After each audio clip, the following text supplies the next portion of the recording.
Assalamualaikum warahmatullahi wabarakatuh. Selamat pagi siswa-siswi kelas 3 serta teman-teman semuanya dimanapun kalian berada. Alhamdulillah kita berjumpa kembali. Kali ini kita akan membahas soal evaluasi 1 ya. Soal evaluasi 1 yang ada di tema 6 atau tema energi dan perubahannya. Ya. Soal evaluasi 1 yaitu tentang sumber energi ya. Oke, mari kita mulai pembahasan kita. Jangan lupa berdoa sebelum mulai belajar.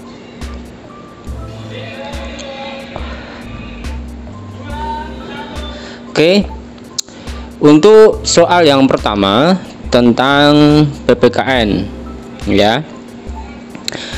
Gambar yang menunjukkan perilaku melestarikan lingkungan adalah titik-titik ya. Mari kita lihat gambarnya lebih dekat ya. Untuk gambar yang A, ini gambar seorang anak yang bersepeda sambil membuang sampah kulit pisang ini ya ke sungai. Padahal di sini ada tempat sampah. Jadi bukan A jawabannya. Kalau yang B ini adalah gambar penebangan hutan secara liar, juga bukan jawabannya ya. Berarti yang C berarti ya seorang anak kecil perempuan yang menanam pohon ya. Jadi melestarikan lingkungan jawabannya yang C. Kemudian nomor 2, setiap warga negara memiliki hak yang titik-titik untuk memanfaatkan sumber energi ya. Apakah A haknya berbeda-beda, B haknya beragam, atau C sama ya? Jawabannya adalah yang C. Setiap warga negara memiliki hak yang sama untuk memanfaatkan sumber energi ya. Oke, sumber energi ada banyak sekali ya, dan sumber energi yang terbesar adalah matahari. Lanjut ke soal nomor 3. Bhinneka Tunggal Ika merupakan semboyan titik-titik Indonesia. Apakah semboyan lambang negara, B semboyan peraturan, atau C semboyan persatuan? Jawabannya adalah yang C ya, semboyan persatuan bangsa Indonesia. Maknanya adalah Bhinneka Tunggal Ika, maknanya adalah walaupun berbeda-beda tapi tetap satu jua ya. Kalimat itu terdapat pada lambang negara Indonesia, yaitu Garuda Pancasila ya, di pita ya, di pita yang dicengkram oleh burung Garuda itu tertulis Bhinneka Tunggal Ika.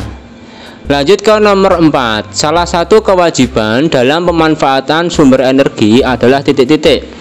Jadi yang kewajibannya ya, apakah A menggunakan peralatan yang ramah lingkungan, B membuang sampah sembarangan, atau C membeli bahan bakar sebanyak-banyaknya?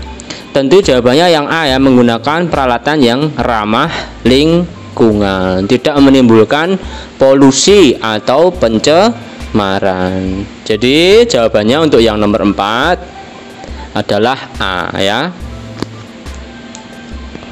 Kita lanjutkan ke soal nomor 5. Menjaga kelestarian lingkungan merupakan tanggung jawab titik-titik bersama. Jawabannya adalah tanggung jawab kita bersama. Cukup jelas ya. Mari kita lanjutkan saja untuk yang nomor 6. Langkah penghematan energi akan terasa bila dilakukan terus-menerus. Maksudnya bagaimana ini? Misalnya ketika kita hemat listrik di rumah kita ya. Kalau hemat listriknya hanya 1 hari ya mungkin tidak akan terasa ya. Bayarnya mahal ya, tetap mahal. Tapi kalau kita melakukan penghematan energi secara terus-menerus, disiplin ketika mematikan lampu yang sudah tidak terpakai, maka manfaatnya akan terasa. Manfaatnya akan terasa, bayar listriknya menjadi lebih murah ya. Itu salah satu contohnya ya, salah satu contoh saja. Oke, lanjut ke soal bahasa Indonesia. Soal nomor 7. Manusia dapat melakukan kegiatan karena mendapatkan energi dari titik-titik. A makanan, B matahari, atau C udara. Ya, manusia itu mendapatkan energi dari makanan ya. yaitu sumber energi kimia ya yang berasal dari makanan.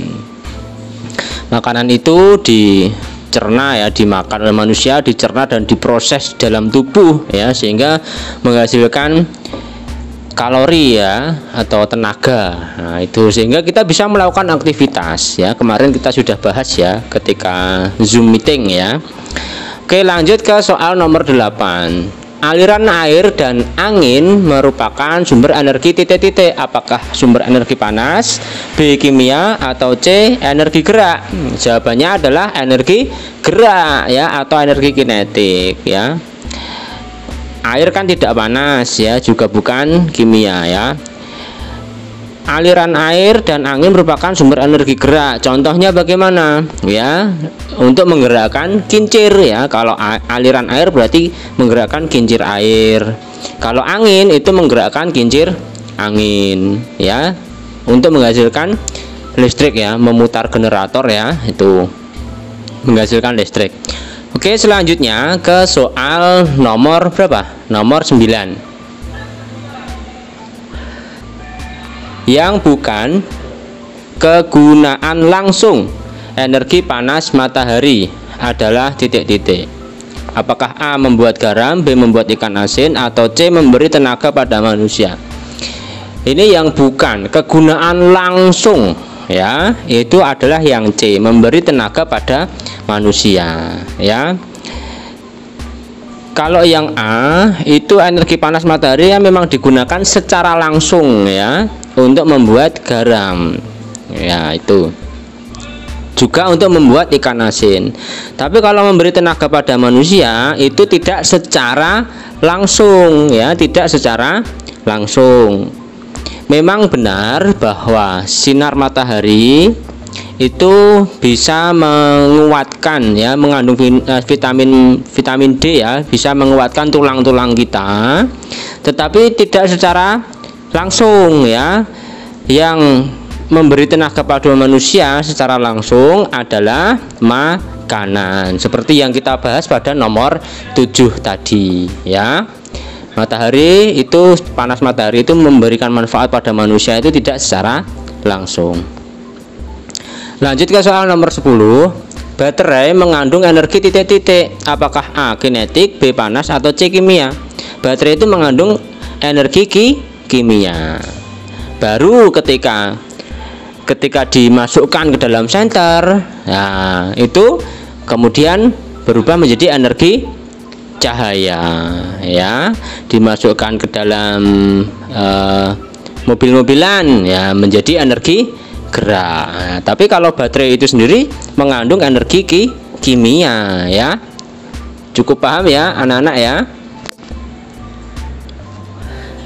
Baik, kita lanjutkan ke soal nomor 11. 3 contoh perilaku melestarikan lingkungan adalah titik-titik. Nah, 3 contoh banyak sekali padahal ya. Contohnya adalah kita membuang sampah pada tempatnya, itu satu. Menanam pohon ya, merawat tanaman, banyak sekali ya.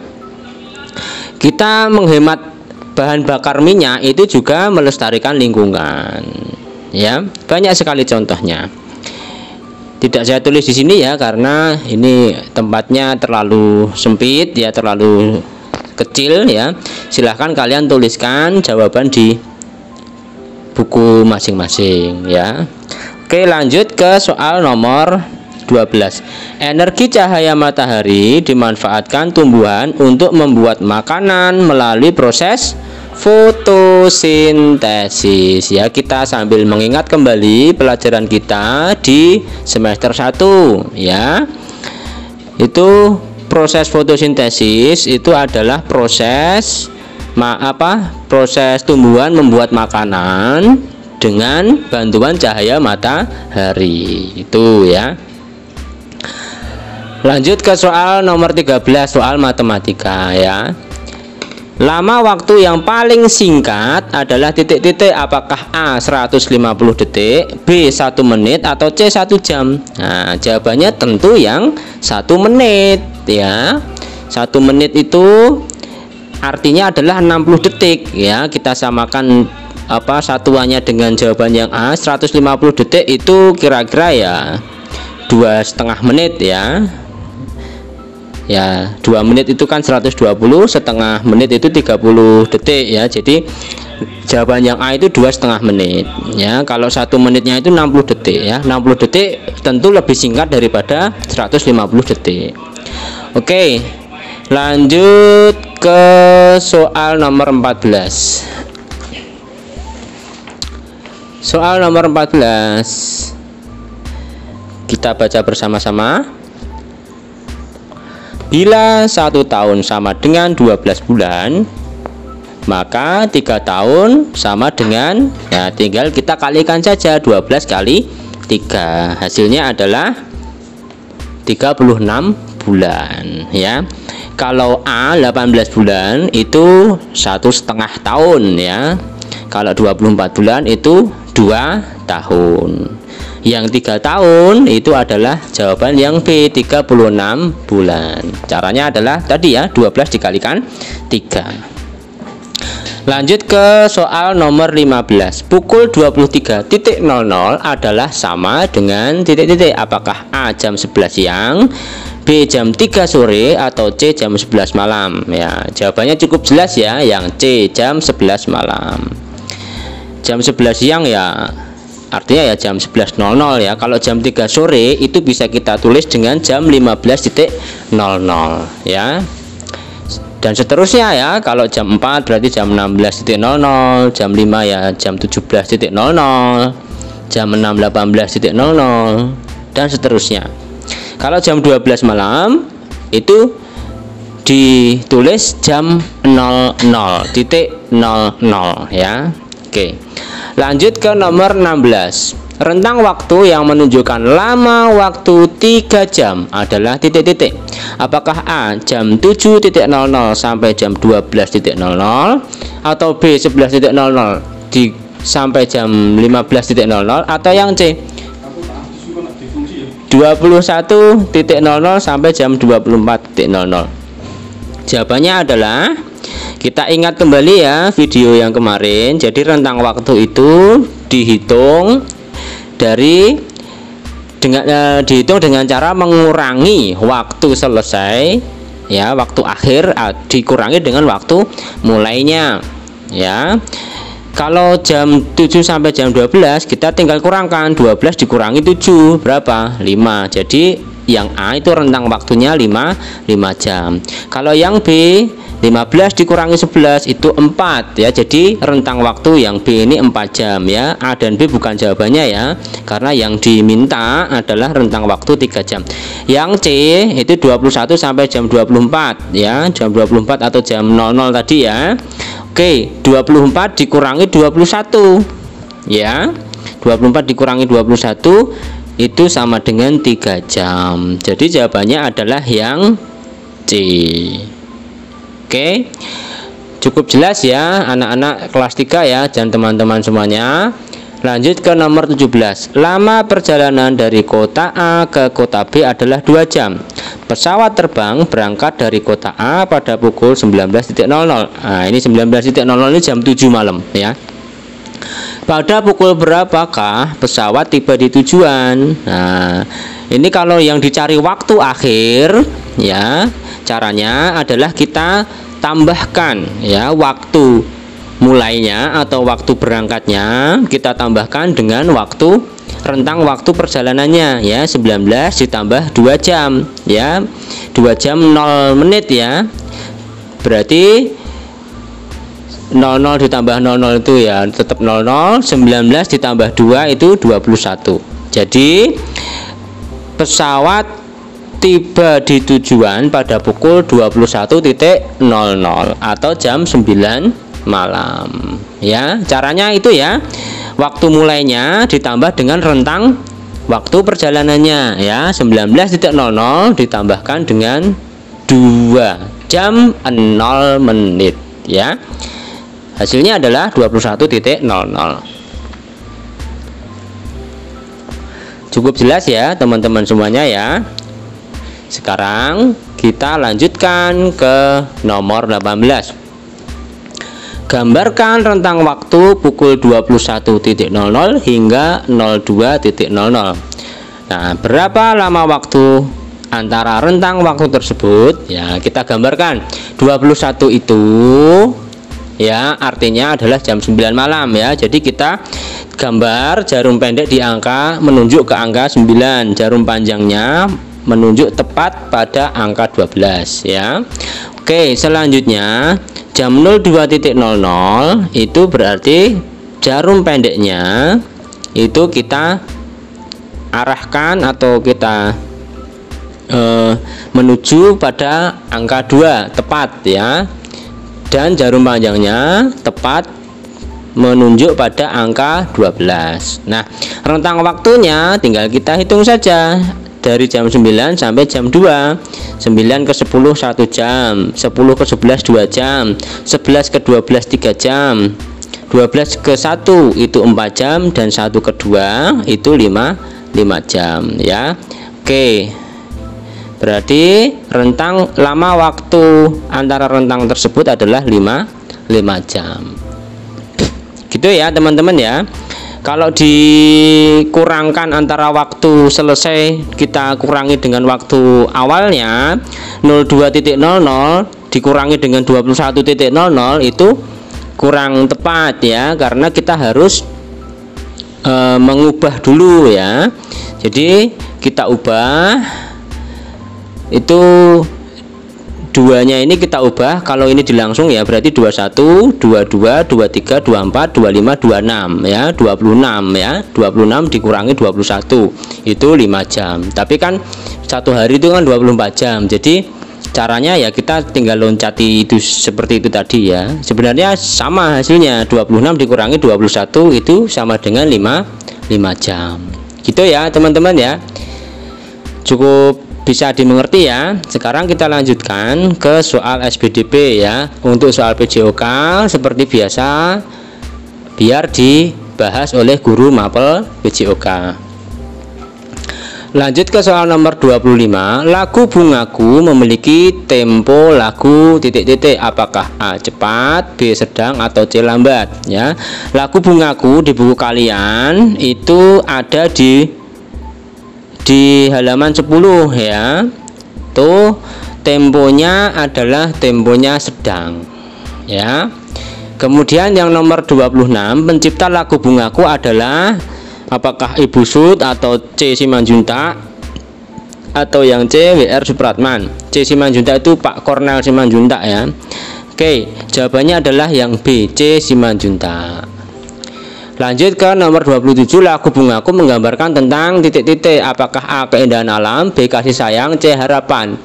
Itu jawabannya adalah yang A keindahan alam ya. Atau coba kita nyanyikan bersama yuk. Halaman 10 kalian buka ya. Ini lagunya seperti ini.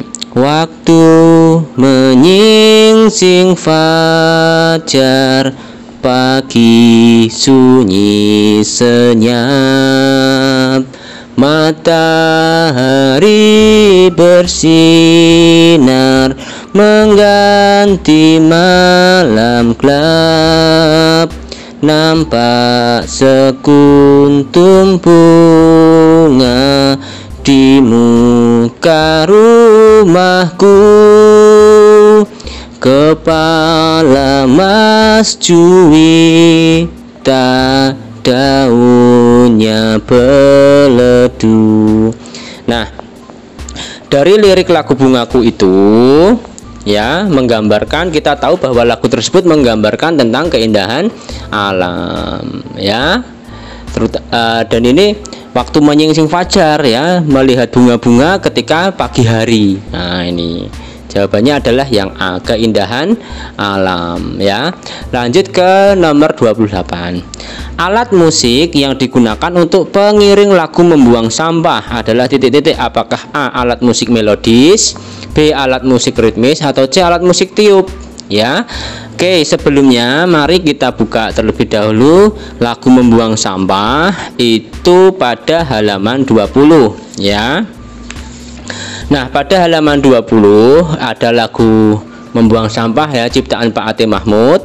Itu pada bagian bawah, ayo lakukan, itu kita diminta untuk menyanyikan lagu dengan iringan alat musik. Nah, yang digunakan alat musiknya adalah tamborin dan gendang. Nah, itu artinya alat musik yang digunakan adalah alat musik ritmis, ya, atau alat musik yang digunakan untuk mengiringi sebuah lagu yang tidak memiliki nada, ya.